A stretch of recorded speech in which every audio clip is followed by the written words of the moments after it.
தேவன் அது நடுவில் இருக்கிறார். அது அது அசையாது. ஏன் அதிகாலையில் சகாயம் பண்ணுவான்?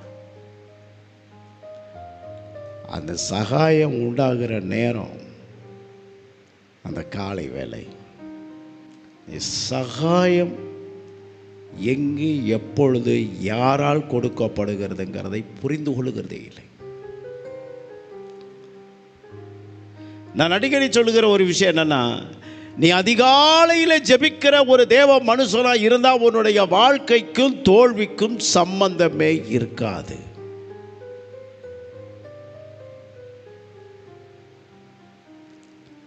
அதிகாலையில் அதற்கு சகாயத்தை தேவன் என்ன செய்கிறார்? ஏற்படுத்துகிறார். ஏன், எப்படி சகாயம் அதிகாலையில் ஏற்படுகிறது? தேவன் நமக்கு ஒரு நாளை கொடுக்கிறார்.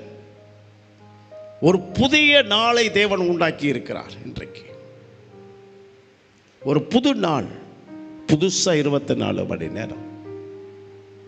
இன்னைக்கு நாம் இருக்கிறது தேவனுடைய பெரிய கிருபை. நேற்று இருந்தோம், ஆண்டவருக்கு ஸ்தோத்திரம். இன்னைக்கு இந்த காலை வேளையிலே கண் விழித்து பார்த்து இந்த புதிய நாளை தேவன் நமக்கு கொடுத்திருக்கிறார் என்று சொன்னால் மிகப்பெரிய ஒரு அற்புதம் இல்லையா? ஃபர்ஸ்ட் ஃப்ரூட் அப்படின்னு ஆங்கிலத்தில் சொல்ல, முதற்கனி கர்த்தருக்கு உரியது.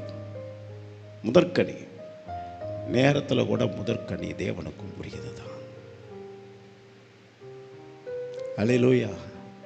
வேற எதுக்கும் கிடையாதுங்க, வேற எதுக்கும் கிடையாது, யாருக்கும் கிடையாது. ஏன் அப்படின்னா, அந்த நதி பாய்கிற நேரம் அது.